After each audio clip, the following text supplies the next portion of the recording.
بسم اللہ الرحمن الرحیم نحمدہ ونصلی علی رسولہ الکریم۔ محترم سامعین و ناظرین، اس سے پہلے قیامت کی علامات صغریٰ کے متعلق تفصیل سے گفتگو ہو چکی ہے۔ آج انشاءاللہ العزیز ہم قیامت کی علامات کبریٰ، جن کو بڑی نشانیاں کہا جاتا ہے، ان کے متعلق تفصیل سے گفتگو کریں گے۔ آج ہمارے چینل پہ تشریف رکھتے ہیں فضیلت الشیخ جامعہ افرا للبنات کے محتمم، اسلامک ایلیمنٹری اسکول کے پرنسپل حضرت مولانا محمد جمشید عباسی صاحب، فاضل جامعہ فاروقیہ کراچی۔ السلام علیکم ورحمۃ اللہ۔ وعلیکم السلام ورحمۃ اللہ وبرکاتہ۔ فضیلت الشیخ کے ہم بہت مشکور اور ممنون ہیں کہ انہوں نے اپنا قیمتی وقت نکالا اور قیمتی وقت نکال کر ہمارے پاس تشریف لائے۔ انشاءاللہ العزیز آج ہم ان سے بھرپور استفادہ کریں گے۔ سب سے پہلے یہ بات عرض کرنا ضروری ہے کہ اس وقت سوشل میڈیا کے اوپر علامات کبریٰ کے متعلق بہت ساری خبریں گردش کر رہی ہیں، تو اس حوالے سے بھی ہم نے گفتگو کرنی ہے، لیکن ہم جو روایات آپ کے سامنے پیش کریں گے وہ اتھینٹک روایات ہوں گی، مستند روایات ہوں گی، اور صحاح ستہ کی کتب سے جو علامات کبریٰ نبی کریم صلی اللہ علیہ وسلم نے بیان فرمائیں وہی روایات آپ کے سامنے پیش کی جائیں گی۔ سب سے پہلے میں فضیلت الشیخ کی خدمت میں یہ سوال رکھوں گا کہ علامات کبریٰ کے متعلق سب سے پہلی بات جو حدیث مبارکہ کے اندر آئی ہے وہ یہ کہ سورج مشرق کے بجائے مغرب سے طلوع ہوگا، اور ایک اور علامت اس کے ساتھ یہ بیان ہوتی ہے کہ دابۃ الارض بھی فوراً اس کے بعد نکلے گا۔ تو اب آپ تھوڑا سی اس میں وضاحت فرما دیجئے کہ کیا سورج مغرب سے پہلے طلوع ہوگا یا دابۃ الارض پہلے نکلے گا، اور دابۃ الارض کے متعلق بھی آپ تھوڑی سی تفصیل بتا دیں کہ یہ دابۃ الارض کیا ہے، اس کی کیا حقیقت ہے۔ مسلم شریف کی روایت ہے، عن حذیفۃ بن اسید الغفاری رضی اللہ عنہ قال اطلع النبی صلی اللہ علیہ وسلم علینا ونحن نتذاکر فقال ما تذاکرون قالوا نذکر الساعة قال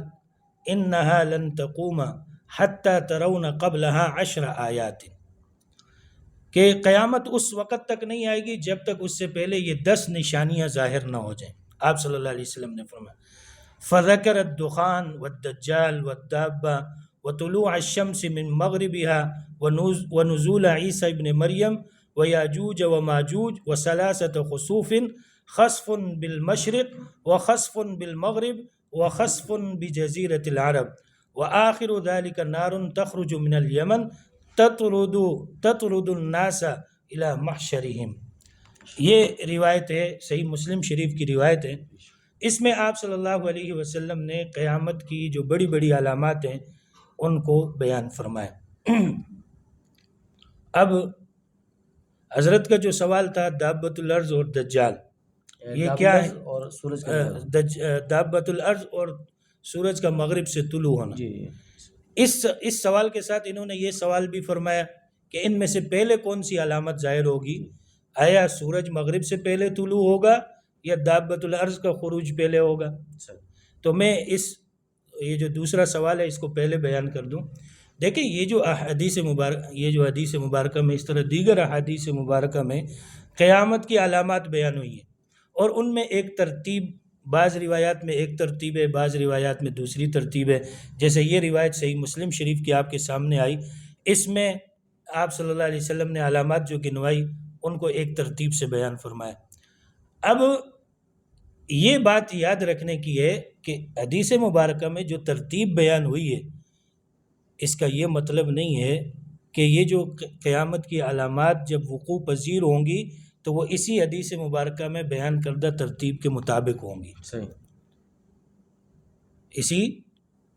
یعنی حدیث مبارکہ میں جو علامات بیان ہوئی ہیں، جس ترتیب سے پہلے دابہ کا ذکر آیا یا اسی طرح دخان کا ذکر آیا تو پہلے یہ علامات وقوع پذیر ہوں گی، اس کے بعد دوسری ہوں گی، یہ کوئی، بلکہ آپ کو معلوم ہے جو عربی کا علم رکھتے ہیں، عربی سے جن کو واقفیت ہے، یہ جو واو ہے یہ ترتیب کے لیے بھی آتا ہے۔ واو یہ جو والدابہ اور وطلوع الشمس من مشرق مغربیہ وغیرہ، یہ جو واو آ رہا ہے درمیان میں، واو ترتیب کے لیے بھی آتا ہے اور واو جمع کے لیے بھی آتا ہے۔ مطلق جمع کے لیے. یہاں جو نشانیوں کے درمیان میں واو آیا ہے یہ ترتیب کا نہیں ہے بلکہ یہ مطلق جمع کا ہے کہ یہ علامات یعنی قرب قیامت میں وقوع پذیر ہوں گی. قیامت کے قائم ہونے کے سے پہلے یہ علامتیں وقوع پذیر ہوں گی. اب کون سی علامت پہلے ہوگی کون سی بعد میں ہوگی تو یہ مختلف حدیث مبارکہ میں کسی علامت کو پہلے ذکر کیا گیا, کسی حدیث میں ایک علامت کو پہلے ذکر کیا, دوسری میں اسی علامت کو بعد میں ذکر کیا گیا. تو یہ اس سے کوئی فرق بھی نہیں پڑتا, نہ یہ ہمارے اس ایسے عقائد میں سے یا ایسے مسائل میں سے ہو کہ کل قیامت کے دن ہم سے پوچھا جائے کہ بھائی پہلے کون سی وہ علامت وقوع پذیر ہوگی بعد میں کون سی ہوگی, بلکہ یہ تمام جو نشانیاں ہیں قیامت کی علامات کبریٰ یہ وقوع پذیر ہوں گی. اب کون سی پہلے ہوگی کون سی بعد میں ہوگی یہ اللہ کی ذات جانتی ہے, اس کی کوئی خاص وجہ بھی نہیں ہے کہ ان کو کہ کس ترتیب سے ہوں گی. اور جتنے حضرات نے اس ترتیب پر بحث بھی کی ہے تو وہ آخر میں انہوں نے یہی کہا ہے کہ بھائی یہ نشانیاں وقوع پذیر ہوں گی, باقی پہلے کون سی ہوگی بعد میں کون سی ہوگی اللہ ہی کے علم میں. ٹھیک. اچھا دابۃ الارض کے متعلق اچھا دابۃ الارض یہ کیسا جانور ہے, اس کی کوئی نشانیاں کچھ علامات کس کا؟ اچھا, اور اس میں دابۃ الارض سے متعلق بھی بات کریں گے. جو مختلف احادیث مبارکہ میں جو نشانیاں بیان ہوئی اور محدثین نے جس ترتیب کو راجح قرار دیا وقوع کے حوالے سے, اس میں جیسے پہلے دجال کا ظہور ہے, بلکہ دجال کے ظہور سے پہلے حضرت امام مہدی علیہ رضوان کا تشریف لانا ہے. اس سے متعلق تو ہم نے پہلے بات کر لی تھی تفصیل سے, حضرت امام مہدی علیہ رضوان سے متعلق وہ پہلے بات ہو گئی. حضرت امام مہدی علیہ رضوان کے بعد دجال کا ظہور ہے, اور دجال کے ظہور کے بعد حضرت عیسیٰ علیہ السلام کا تشریف لانا ہے, اور حضرت عیسیٰ علیہ السلام کے تشریف لانے کے بعد پھر آپ کی دنیا سے پردہ فرمانے کے بعد یہ علامتیں وقوع پذیر ہوں گی. سورج کا مغرب سے طلوع ہونا, دابۃ الارض کا نکلنا, اسی طرح دھوئیں کا ظاہر ہونا, اور اسی طرح آگ کا نکلنا, یہ ساری علامتیں حضرت عیسیٰ علیہ السلام کے دنیا سے تشریف لے جانے کے بعد وجود میں آئیں گی. تو بہتر یہ ہے کہ ہم پہلے اسی ترتیب کے مطابق پہلے دجال سے متعلق بات کر لیں, تو کیا خیال ہے؟ دابۃ الارض کی متعلق تھوڑی سی یہ میں نے یہ پوچھنا چاہ رہا تھا کہ چونکہ روایات کے اندر آتا ہے کہ یہ جو دابۃ الارض ہے تو یہ حضرت صالح علیہ السلام کی اٹھنی کی طرح اس کی ولادت ہوگی. دیکھیں جی دابۃ الارض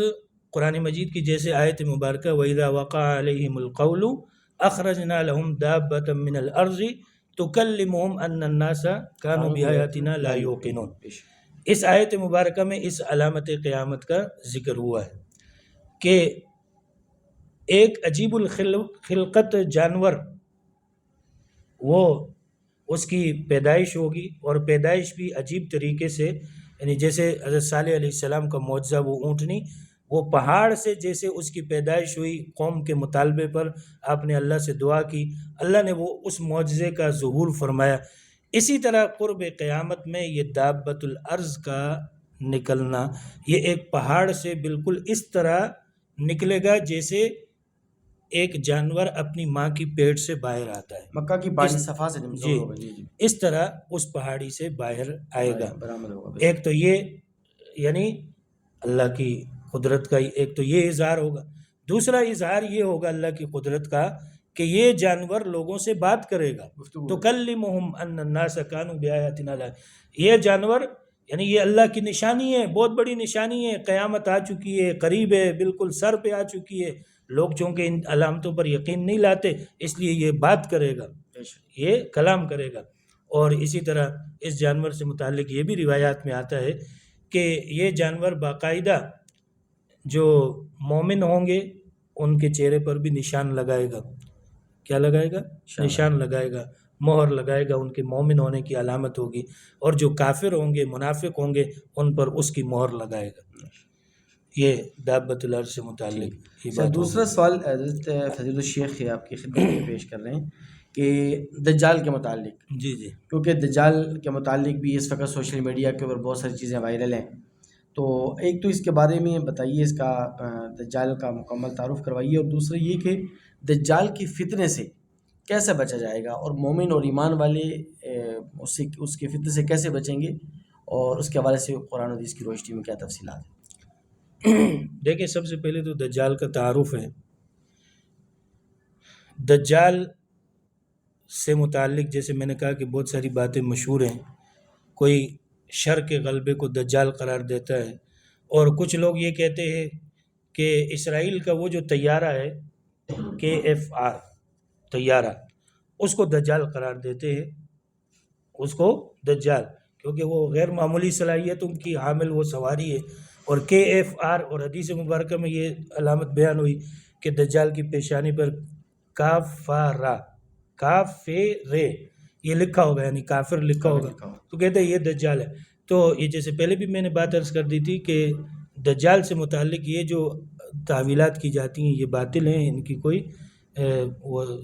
دلیل نہیں ہے، یہ باطل ہیں۔ اب دجال کیا ہوگا؟ دجال کی پیدائش ہو چکی ہے یا ہوگی؟ سب سے پہلے تو یہ بات جاننے کی ضرورت ہے۔ تو یہ بات یاد رکھیں،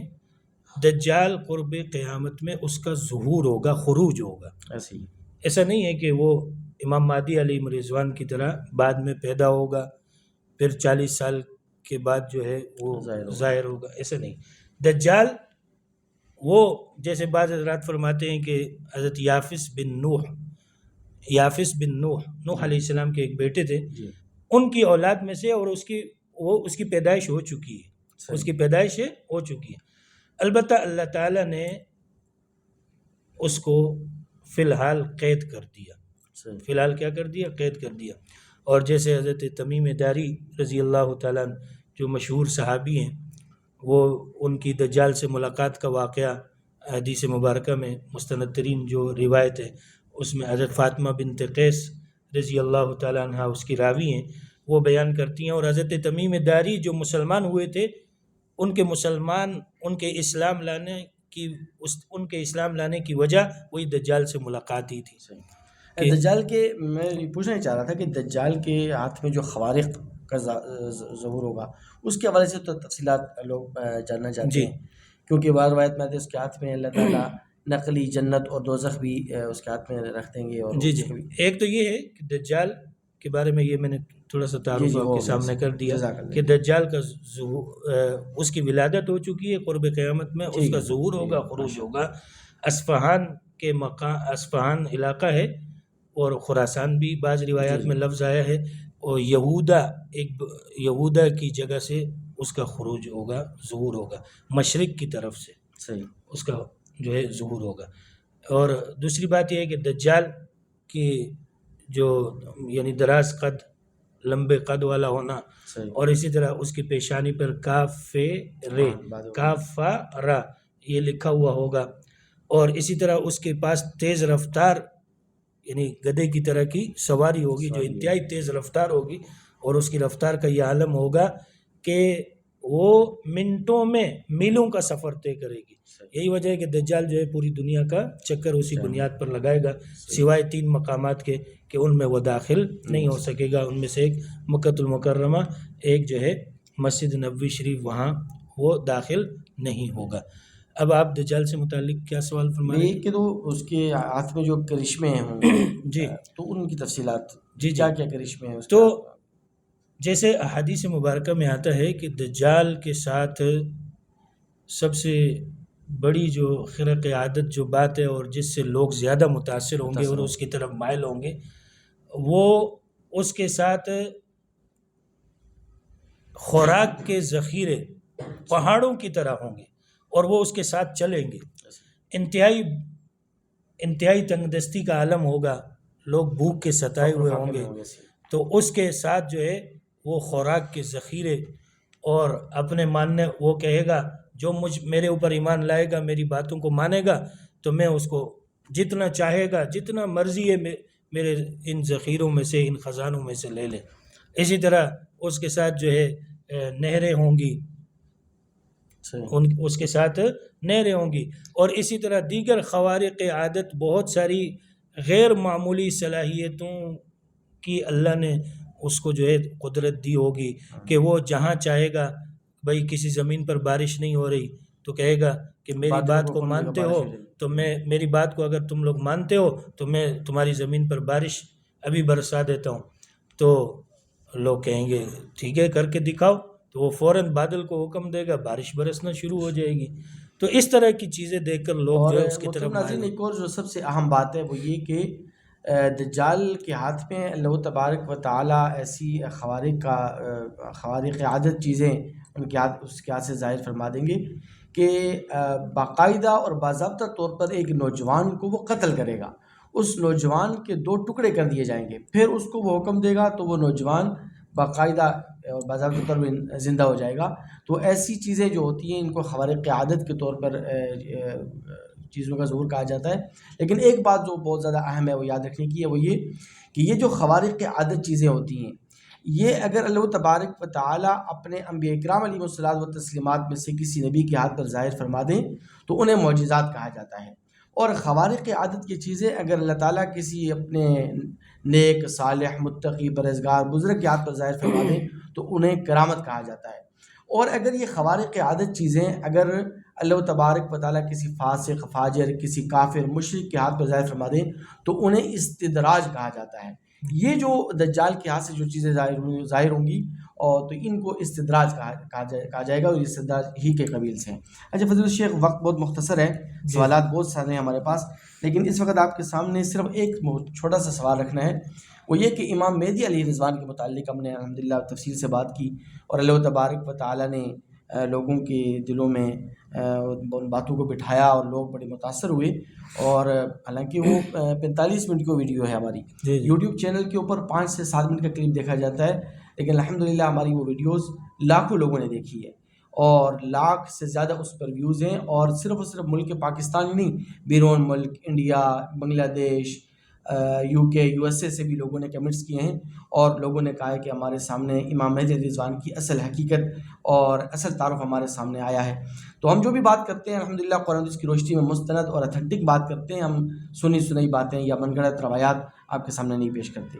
تو امام مہدی علیہ رضوان کے متعلق تفصیل بات کی. چھوٹی سی بات یہ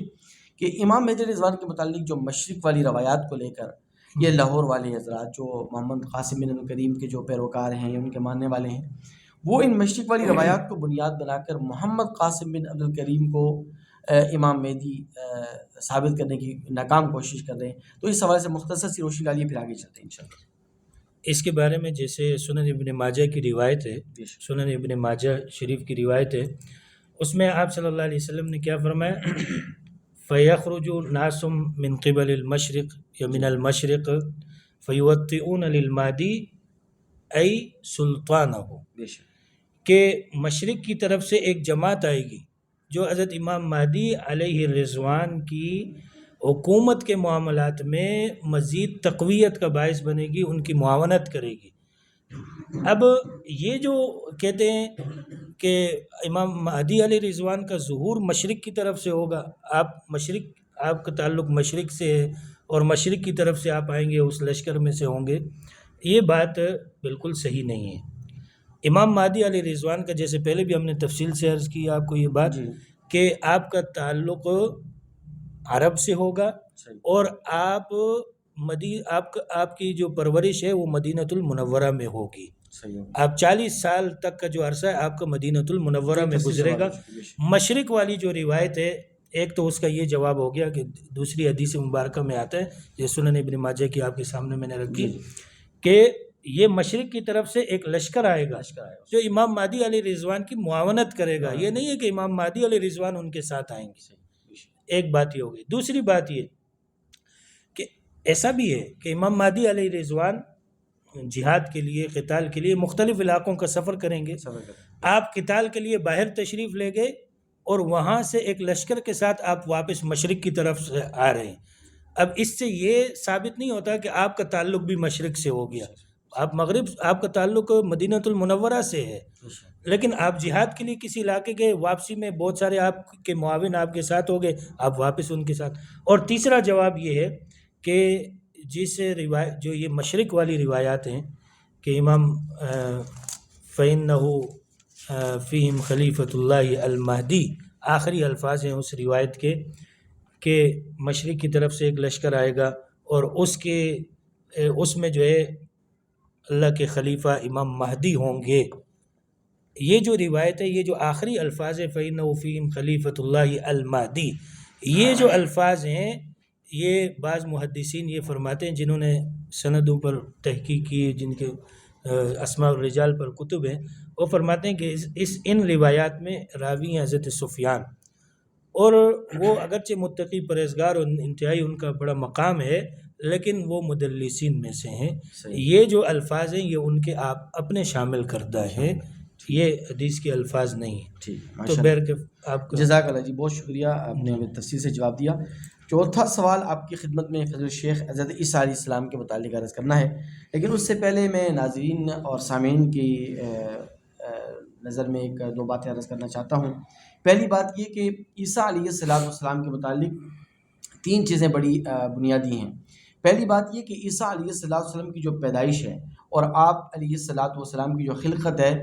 وہ معجزانہ طور پر ہے. اللہ تبارک و تعالیٰ کے امر سے، اللہ تعالیٰ کے حکم سے، بغیر باپ کے عیسیٰ علیہ السلام سیدہ مریم صلی اللہ علیہ وسلم سے معجزانہ طور پر پیدا ہوئے، بغیر باپ کے پیدا ہوئے. دوسری بات یہ کہ عیسیٰ علیہ السلام کی تشریف آوری کا جو وقت ہے وہ انتہائی قرب قیامت ہے. بلکہ معارف الحدیث میں مولانا منظور احمد نعمانی رحمۃ اللہ علیہ نے لکھا ہے کہ عیسیٰ علیہ السلام اس وقت تشریف لائیں گے کہ جب قیامت کی صبح صادق طلوع ہو چکی ہوگی، تو اس وقت عیسیٰ علیہ السلام تشریف لائیں گے، یعنی بالکل قرب قیامت تشریف لائیں گے. تیسری اور اہم بات یہ کہ عیسیٰ علیہ السلام ہمارے عقیدے کے مطابق قرآن و حدیث کی روشنی میں زندہ آسمانوں پر اٹھا لیے گئے ہیں. اب عیسیٰ علیہ السلام جب تک اس دنیا میں تھے، جب تک اس زمین پر تھے، تو اس دنیاوی نظام کے تحت انہیں بھوک بھی لگتی تھی، انہیں پیاس بھی لگتی تھی، انہیں کھانے پینے کی چیزوں کی جو تقاضے تھے، وہ حاجتیں تھیں، وہ بھی انہیں پیش آتی تھیں. لیکن اب چونکہ عیسیٰ علیہ السلام آسمان دنیا پہ اٹھا لیے گئے ہیں، تو اب آسمان دنیا پہ وہ زندہ کیسے ہیں؟ اس لیے جو لوگ معجزات کا انکار کرتے ہیں، جیسے سر سید احمد خان ہے اور دیگر جو لوگ ہیں، وہ انبیاء کرام صلی اللہ علیہ وسلم کے معجزات کا بھی انکار کرتے ہیں، اللہ تعالیٰ کی قدرت کی بھی انکار کرتے ہیں. تو میں ان کی جو غلط نظریات جو لوگوں کے درمیان پھیلائے گئے ہیں ان کی تصحیح کرنا چاہتا ہوں اور ان کی اصلاح کرنا چاہتا ہوں کہ عیسیٰ علیہ السلام اب جب آسمان پہ اٹھا لیے گئے، عالم ملکوت کی طرف چلے گئے، آسمان دنیا کی طرف چلے گئے، تو اب وہ فرشتوں کی طرح ہو گئے. جیسے کہ فرشتوں کو کھانے پینے کی ضرورت نہیں ہے اور فرشتے کھانے پینے کے محتاج نہیں ہیں، کھانے پینے کے تقاضے ان کے ساتھ نہیں ہیں، تو اسی طرح عیسیٰ علیہ السلام بھی جب آسمان پہ اٹھا لیے گئے تو عیسیٰ علیہ السلام کی بھی کھانے پینے کی کوئی حاجت نہیں ہے. تو گویا کہ عیسیٰ علیہ السلام اپنی والدہ کی طرف سے تو انسانی نسل ہیں اور انسانوں میں سے ہیں، لیکن جب آپ آسمان دنیا پہ تشریف لے گئے تو اب وہ فرشتوں کی طرح ہو گئے اور فرشتوں کی طرح بے نیاز ہو گئے، کھانے پینے کی چیزوں سے بے نیاز ہو گئے. جیسے کہ شیخ الاسلام علامہ ابن تیمیہ رحمۃ اللہ علیہ نے اپنی کتاب الجواب الصحیح لمن بدل دین المسیح کے اندر لکھا ہے کہ فلیست حالہ کحالت اہل الارض فی الاکل والشرب واللباس والنوم والغائط والبول ونحو ذلک، کہ عیسیٰ علیہ السلام جب آسمان پہ چلے گئے تو اب وہ فرشتوں کی طرح کھانے پینے سے اور بول و براز سے، نیند سے، ان تمام تقاضوں سے بے نیاز ہو گئے اور منزہ ہو گئے. تو فضل الشیخ عیسیٰ علیہ السلام کے متعلق مختصر سی روشنی ڈالیں، پھر انشاءاللہ آخری سوال کی طرف چلتے ہیں. حضرت عیسیٰ علیہ السلام کے بارے میں جو آپ نے تفصیل ذکر فرمائی ہے، اس میں ایک دو باتیں. پہلی بات یہ ہے کہ جو لوگ ان معجزات کا انکار کرتے ہیں یا اس بارے میں شکوک و شبہات کا شکار ہیں، تو ہم یہ سمجھتے ہیں وہ تو ڈائریکٹ قرآن مجید کے منکر ہیں، کیونکہ قرآن مجید میں واضح الفاظ ما قتلوہ وما صلبوہ ولکن شبہ لہم، اور قرآن مجید ہی سے حضرت عیسیٰ علیہ السلام کا قرب قیامت میں دنیا میں واپس تشریف لانا یہ ثابت ہے. اور اسی طرح مستند ترین جو احادیث مبارکہ ہیں ان سے بھی حضرت عیسیٰ علیہ السلام کا دنیا میں واپس تشریف لانا یہ ثابت ہے، یہ ثابت ہے. اور دوسری بات، حضرت عیسیٰ علیہ السلام جب دنیا میں تشریف لائیں گے تو 40 سال کا عرصہ آپ دنیا میں موجود رہیں گے. 40 سال کے بعد آپ دنیا سے جس طرح عام انسان باقاعدہ نکاح کریں گے، ان کی اولاد ہوگی، اس عرصے میں وہ تمام بشری تقاضے وہ پورے کریں گے، اور پھر 40 سال کی عمر میں آپ کی وفات ہوگی اور آپ صلی اللہ علیہ وسلم کے مبارک حجرہ میں جہاں پر آپ کے دو یار اور آپ صلی اللہ علیہ وسلم آرام فرما ہیں، وہیں پر آپ کی چوتھی جگہ خالی ہے، وہاں چوتھی پر عیسیٰ جگہ السلام آپ کی عیسیٰ علیہ السلام مدفون ہیں۔ تو ایک تو یہ ہو گیا۔ دوسرا یہ کہ حضرت عیسیٰ علیہ السلام کا جو نزول ہے وہ حضرت امام مہدی علیہ رضوان کے دور میں ہوگا، دور میں ہوگا جب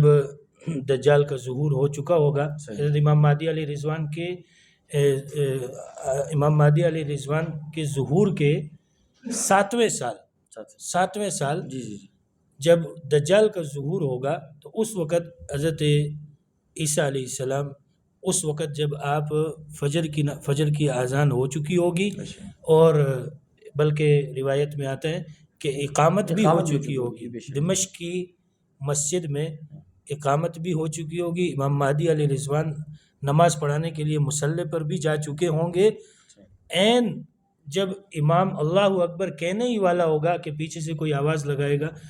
کہ وہ دیکھو عیسیٰ ابن مریم تشریف لا رہے ہیں، ہی آواز لگائے گا۔ تو جب آپ اوپر کی طرف جب سب دیکھیں گے تو کیا دیکھیں گے کہ حضرت عیسیٰ علیہ السلام جو ہے اس طرح اپنے بازوؤں کو اس طرح کھولے ہوئے گویا کہ کسی چیز کے اوپر سہارا کیے ہوئے آپ تشریف لا رہے ہیں، یعنی دو فرشتے ہوں گے جن کے کاندھوں پر آپ جو ہے سہارا کیے ہوئے آپ تشریف لائیں گے زمین پر، اور دمشق کی جامع مسجد کے مشرقی مینارے پر آپ نازل ہوں گے۔ تو جب وہاں پر اتر جائیں گے تو پھر آپ فرمائیں گے کہ بھائی سیڑھی لاؤ، مجھے یہاں سے نیچے اتارو۔ اب سوال یہ پیدا ہوتا ہے، یہاں پر بہت سارے لوگ پھر وہی وہ کہتے ہیں یہ کیسے صحیح ہو سکتا ہے؟ ایک آدمی آسمان سے بغیر سیڑھی کے مینارے تک پہنچ گیا، تو اب اس کو مینارے سے نیچے آنے کے لیے سیڑھی کی ضرورت ہے، لہٰذا وہ کہتے ہیں کہ یہ حضرت عیسیٰ علیہ السلام کے نزول کا جو قصہ ہے یہ سراسر من گھڑت ہے، یا اس طرح کی روایات ان کو وہ من گھڑت قرار دیتے ہیں۔ تو یہ بات یاد رکھے، جس طرح محدثین نے بھی فرمایا جب آپ کا مشرقی مینارے پر آپ کا نزول ہو جائے گا تو اب گویا کہ آپ عالم اسباب میں پہنچ چکے ہیں، دنیاوی نظام کے تحت اب دنیاوی نظام۔ اب جیسے آپ نے پہلے فرمایا کہ وہاں جب آسمانی وہاں اوپر ہیں تو ان کو نہ کھانے کی، نہ پینے کی، نہ لباس کی، نہ نیند کی، ان چیزوں کے چکر میں پڑنے کی ضرورت نہیں، لیکن جیسے ہی مینارے پر آپ کا نزول ہو گیا فرشتوں کی ڈیوٹی ختم ہو گئی، وہ چلے گئے۔ اب آپ عالم اسباب کے تحت سبب اختیار کریں گے، اور پھر آپ جب تشریف لائیں گے تو حضرت امام مہدی علیہ رضوان آپ کو فرمائیں گے کہ آپ نماز پڑھائیں، آگے ہو جائیں، تو آپ منع کریں گے، فرمائیں گے کہ نہیں، اب آپ کے لیے یہ اقامت کہی گئی ہے، اور آپ بعض کو اللہ نے آپ میں سے بعض کو بعض پر فضیلت دی ہے، لہٰذا آپ ہی امامت کرائیں گے۔ تو امام مہدی علیہ رضوان کی امامت میں آپ نماز فجر ادا کریں گے، اور اس کے بعد تفصیل تو بہت لمبی ہے، حضرت عیسیٰ علیہ السلام کے ہی مبارک ہاتھوں سے دجال کا قتل ہوگا، کیونکہ دجال سے بہت مسلمان پریشان ہوں گے، اس کی شر انگیزیوں سے، اس کے فتنے سے، اور اس کی جو اس طرح خوارق عادت جو چیزیں ہوں گی، بہت سارے لوگ متاثر ہو رہے ہوں گے، مسلمانوں پر بڑی پریشانی کا عالم ہوگا۔ حضرت امام مہدی علیہ رضوان بھی مسلمانوں کو دجال کے خلاف جہاد کی تیاری میں مصروف رکھے ہوئے ہوں گے، تو حضرت عیسیٰ علیہ السلام کا جب نزول ہوگا تو آپ کو اللہ نے ایسی صلاحیت عطا فرمائی ہوگی کہ دجال کی جیسے ہی دجال کی نظر آپ پر پڑے گی تو وہ اس طرح گلنا شروع ہو جائے گا جیسے پانی میں نمک گلنا شروع ہو جاتا ہے۔ اور اللہ نے ایک اور حضرت عیسیٰ علیہ السلام کو یہ بھی صلاحیت عطا فرمائی ہوگی، جس طرح روایت میں آتا ہے کہ حضرت عیسیٰ علیہ السلام جب سانس لیں گے تو ان کا سانس جہاں تک جائے گا، اور بعض روایات میں آتا ہے جہاں آپ کی نظر جائے گی وہاں تک آپ کا سانس جائے گا، اور جہاں تک آپ کا سانس جائے گا تو وہاں تک جو کافر ہوں گے وہ بھی متاثر ہوں گے، اور دجال پر اس سانس کا بھی اثر ہوگا، وہ سانس اس پر پڑے گا تو اب وہ نمک کی طرح گلے گا۔ اور پھر کے اندر آتا ہے پھر مقام میان ان کی جو ایک تو زرد لباس میں زرد لباس رنگ کے لباس میں ملبوس ہوں گے، اور جب وہ تشریف لائیں گے تو ان کے بالوں سے پانی اس طرح ٹپک رہا ہوگا جیسے کہ ابھی غسل کر کے آئے ہیں، بالکل، حالانکہ ایسا ہوگا نہیں۔ تو ایک اور سب سے اہم بات جو محدثین اکرام نے لکھی ہے کہ ان کے دور کے اندر ایسی برکات کا ظہور ہوگا کہ شیر، بھیڑ اور بکریاں یہ سارے ایک ہی چراگاہ کے اندر چلیں گے، ایک ہی چراگاہ اور کے، یہ جو چھوٹے سے بچے معصوم بچے ہیں یہ سانپوں کے ساتھ اس طرح کھیلیں گے جیسے کھلونے کے ساتھ بچے کھیلتے ہیں. بالکل تو بالکل. ماشاءاللہ ان کا دور جانا بڑا برکت ہوگا. یہ حضرت عیسیٰ علیہ السلام کے دور کی برکتیں ہوں گی، جی، رحمتیں ہوں گی، جی اللہ جی تعالیٰ اپنا فضل. پھر دجال کو قتل کریں گے مقام لد پر. جی حضرت عیسیٰ علیہ السلام دجال کو اپنی مبارک تلوار سے جو ہے قتل کریں گے. اس میں بھی تفصیلات ہے، کیا یہ وہ تلوار سے قتل کریں گے یا اس وقت جو رائج جو ہتھیار ہوگا اس سے قتل کریں گے. تو حدیث مبارکہ میں تو یہ آتا ہے کہ آپ جس تلوار سے دجال کو قتل کریں گے اس تلوار سے بھی خون ٹپک رہا ہوگا، اس تلوار سے بھی خون ٹپک رہا ہوگا. لیکن اس پر محدثین نے کافی تفصیلی بحثیں کی ہیں. بعض یہ بھی فرماتے ہیں کہ آپ صلی اللہ علیہ وسلم نے چونکہ صحابہ کرام کے وقت یہ بات ارشاد فرمائی تھی تو وہاں چونکہ اس وقت لڑنے کے یہی آلات تھے تو بطور تمثیل کے آپ صلی اللہ علیہ وسلم نے تلوار ہی کا ذکر فرما دیا. یہ ضروری نہیں ہے کہ حضرت عیسیٰ علیہ السلام تلوار ہی سے ہی قتل کریں گے، یہ کوئی ضروری نہیں ہے. ہو سکتا ہے کہ وہ جدید ہتھیار جو اس وقت رائج جو اس سے قتل کرے، اور ظاہر ہے کہ گولی جب جاتی ہے تو وہ کسی کو لگتی ہے تو وہ خون آلود ہو کے نکل جاتی ہے، تو وہ تمثیل ہوگی. اور پھر اس کے بعد حضرت عیسیٰ علیہ السلام ہی کے مبارک ہاتھوں سے اللہ تعالیٰ اس امت کو دوسرا جو بڑا فتنہ ہوگا اور قیامت کی بڑی علامات یاجوج ماجوج کہ جس کے مقابلے کی طاقت، یہ یاجوج ماجوج ایسی قوم ہے کہ جس سے مقابلے کی طاقت اللہ کی ذات کے سوا کوئی انسان نہیں رکھتا، کسی کے بس میں نہیں ہوگی. اللہ تعالیٰ حضرت عیسیٰ علیہ السلام سے فرمائیں گے آپ ایمان والوں کو لے کر طور پر چلے جائیے. وہ طور پر تشریف لے جائیں گے، پھر اللہ تعالیٰ ایک وبا بھیج دیں گے یہ یاجوج ماجوج کے لیے کہ ان کے گردن پر ایسی بیماری لگے گی جیسے دانے کی طرح ہوتی ہے، اس میں کیڑے پڑ جائیں گے، وہ اس سے ہلاک ہو جائیں گے. کافی تفصیلات ہیں، وقت چونکہ ہمارا 2 منٹ رہ گئے اور 2 منٹ کے اندر آج آپ کی موجودگی کا فائدہ اٹھاتے ہوئے اس وقت ہمارے سوشل میڈیا کے اوپر بھی اور الیکٹرانک میڈیا پر خاص طور پر جیو نیوز کے نیٹ ورک کے اوپر دیگر دل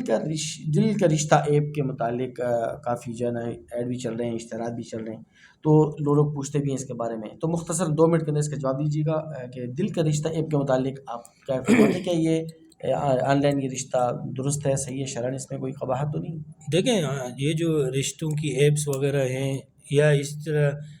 شادی دفاتر کھلے ہوئے ہیں، ان میں بظاہر تو شرعی طور پر کوئی حرج نہیں ہے، لیکن ایک بات ہے کہ ایک پیغام ہے کہ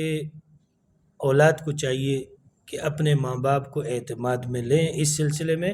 اور اپنے ماں باپ پر اعتماد کریں،